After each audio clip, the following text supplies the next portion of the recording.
Katwa rail রুটের আহমেদপুর স্টেশনে বিশেষ পরিদর্শনে Howrah division railway general manager Milind K Deusarkar. বৃহস্পতিবার সকালে Howrah division railway general manager Milind K Deusarkar প্রথমে পূর্ব বর্ধমানের কাটোয়া জং রেল স্টেশনে এসে উপস্থিত হন। সেখানে তিনি রেলের বিভিন্ন বিষয়বস্তুগুলি খতিয়ে দেখেন। জেনারেল ম্যানেজার আসার খবর পেয়ে কীর্ণাহার, জ্ঞানদাস কান্দ্রা, পাচুন্দি এবং কাটোয়া এলাকায় বেশ কিছু সাধারণ মানুষের রেলে উচ্চপদস্থ আধিকারিকদের সঙ্গে দেখা করেন এবং তারা অফিসারের সামনে দাবি রাখেন কাটোয়া আহমেদপুর রেল রুটে ট্রেন বৃদ্ধি করার, কাটোয়া হাওড়া রুটেও ট্রেন বৃদ্ধি করার। এদিন বিকেল 4:40 নাগাদ তিনি সংশ্লিষ্ট স্টেশন চত্বরে প্রবেশ করতে আহমেদপুর, বোলপুর, লাভপুর, কীর্ণাহার এলাকায় বেশ কিছু সংগঠনের তরফে জেনারেল ম্যানেজারকে উত্তরীয় পরিয়ে এবং পুষ্পস্তবক দিয়ে বরণ করে স্বাগত জানান। এরপর তিনি আহমেদপুর রেল আধিকারিকদের সাথে এই বিষয় নিয়ে আলোচনা করার পর সংগঠনগুলির বিভিন্ন অভিযোগ শোনেন। এমনকি আহমেদপুর নাগরিক মঞ্চের পক্ষ থেকে স্টেশনকে অমৃত ভারত প্রকল্পে নিয়ে আসার দাবিও রাখা হয়। হাওড়া ডিভিশনের জেনারেল ম্যানেজার মিলিন্দ কে দেউসার সংবাদ মাধ্যমের মুখোমুখি হয়ে জানান, তারা যে অভিযোগগুলি জানালেন আমি সেগুলি সমস্তটাই শুনে দেখলাম এবং সমাধানের আশ্বাসও দিলেন তিনি। এর পাশাপাশি আহমেদপুর মেন স্টেশনের সাথে আহমেদপুর কাটোয়া রেল রুটের স্টেশনের 700 মিটার দূরত্ব নিয়ে তিনি বলেন, প্রথমে যখন তৈরি হয়েছে এটা ম্যাপ দেখেই করা হয়েছে, আপাতত নতুন করে কিছু ভাবনা নেই, তাও বিষয়টি খতিয়ে দেখব। এবং ওই স্থানে রেলের টিকিট কাউন্টারের সমস্যা নিয়ে বললেন, টিকিট কাউন্টারের জন্য এটিএম মেশিন লাগানো হবে, ওখানে সেখান থেকেই যাত্রীরা টিকিট কাটতে পারবেন, মোবাইল অ্যাপ থেকেও টিকিট কাটা যাবে বলে জানান তিনি। আজকে ইস্টার্ন রেলওয়ে জেনারেল ম্যানেজার সাহেবের সঙ্গে আমরা সবাই মিলে দেখা করলাম। আমরা আন্দোলন বিষয় নয়, আমরা জমা দিলাম আমাদের দাবিপত্র।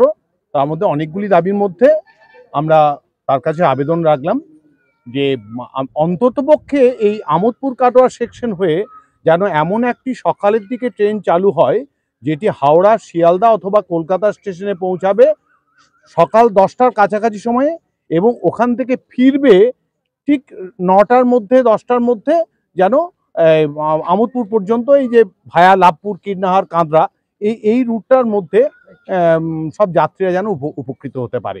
এই দাবিটা আমরা খুব জোরালোভাবে জানিয়েছি। জিএম সাহেব বলেছেন যে হ্যাঁ ঠিক আছে, আসুক, আমি দেখব, আশা করি হবে। আমাদেরকে আশ্বাস দিয়েছেন, আমরা খুব তৃপ্ত। আপনার নাম? হ্যাঁ, আমার নাম অরুণ রায়, কীর্ণাহার বীরভূম। দেখুন, 6 অক্টোবর আমরা বোলপুর রেলওয়ে স্টেশনে ওনাকে একটা অ্যাপ্লিকেশন করেছিলাম এবং ওনার সাথে সাক্ষাৎ করেছিলাম। বিষয় হচ্ছে আমোদপুর কাটোয়া রুটে ট্রেন বৃদ্ধির।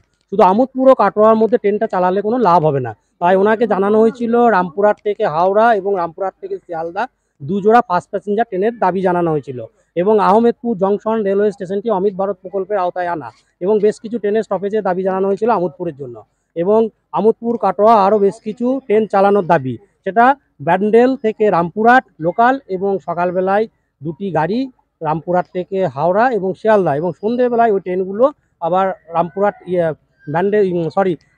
হাওড়া এবং শিয়ালদা থেকে ছেড়ে আসবে কাটোয়া, ব্যান্ডেল, আমোদপুর, লাভপুর হয়ে। এটাই আমরা দাবি জানালাম এবং আমোদপুরে সবচাইতে 4 ও 5 নম্বর প্ল্যাটফর্মে কোনো টিকিট কাউন্টার নেই, সেটার ব্যাপারে ওনাকে জানালাম। প্রায় 700 কিলোমিটার ডিফারেন্স, সেটা উনি বললেন, আশা করি বলা হলো উনি আশা করি কিছু না কিছু সমাধান করবেন এবং 2টি ট্রেন আমরা দাবি জানিয়েছি, দেখা যাক কি হয়। এটাই সমাধানের আশ্বাস বলতে এখনো পর্যন্ত কিছু তো বোঝা যাচ্ছে না। তারপরে আপনার ইএমইউ গাড়ি একটা ট্রায়াল রান হয়েছিল, সেই বিষয়ে ওনাকে জিজ্ঞাসা করলাম, উনি বললেন ওটা যদি চলে পসিবল হবে কি না সেটা কোন রেল দপ্তর বুঝবে, কি করলে ভালো হয়। আমরা আশা রাখছি কলকাতা যাওয়ার আমাদের ট্রেনের দাবি, যেহেতু 9 তারিখে বিশ্বভারতী ট্রেন এইদিকে পাস হয়েছে ব্যান্ডেল হয়ে, তাহলে ঠিক টাইমে যদি ব্যান্ডেল পর্যন্ত রামপুরহাট থেকে কাটোয়া, আমোদপুর, লাভপুর হয়ে যদি ট্রেন চলতে পারে, তাহলে ফার্স্ট প্যাসেঞ্জার আগামী দিনে কেন ট্রেন চলবে না, আমরা এটাই দাবি রাখলাম। ইমিডিয়েটলি আমরা রেল কর্তৃপক্ষকেও দেশের সরকারের কাছে অনুরোধ জানাচ্ছি যে ইমিডিয়েটলি যেন 2 জোড়া ট্রেন ব্যবস্থা করে। ধন্যবাদ। সুবীর সেন, লাভপুর, বীরভূম।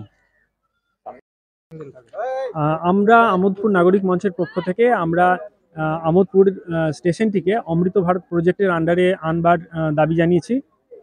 তারপর আমরা আমোদপুর স্টেশনে কিছু ট্রেন, 4টি এক্সপ্রেস ট্রেনের স্টপেজের দাবি জানিয়েছি, যেমন হচ্ছে কুলিক এক্সপ্রেস, কবিগুরু এক্সপ্রেস, মা তারা এক্সপ্রেস এবং হাওড়া সাহেবগঞ্জ ইন্টারসিটি এক্সপ্রেস।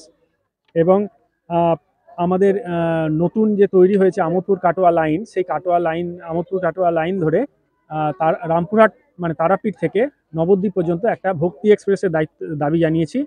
এবং মালদা টাউন, বর্ধমান মালদা টাউন যে ট্রেনটি একটি প্যাসেঞ্জার ট্রেন, দীর্ঘদিন ধরে মানুষের খুবই দরকারি ট্রেন, সকালবেলায় আপের ট্রেন, সেই ট্রেনটি কোভিডের সময় থেকে বন্ধ হয়ে আছে, সেই ট্রেনটি পুনরায় চালু করার দাবি আমরা জানিয়েছি আজকে।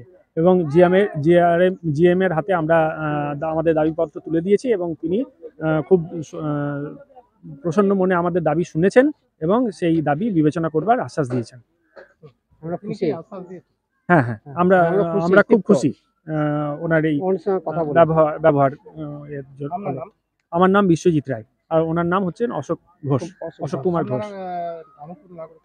আমরা আমোদপুর নাগরিক মঞ্চের সদস্য।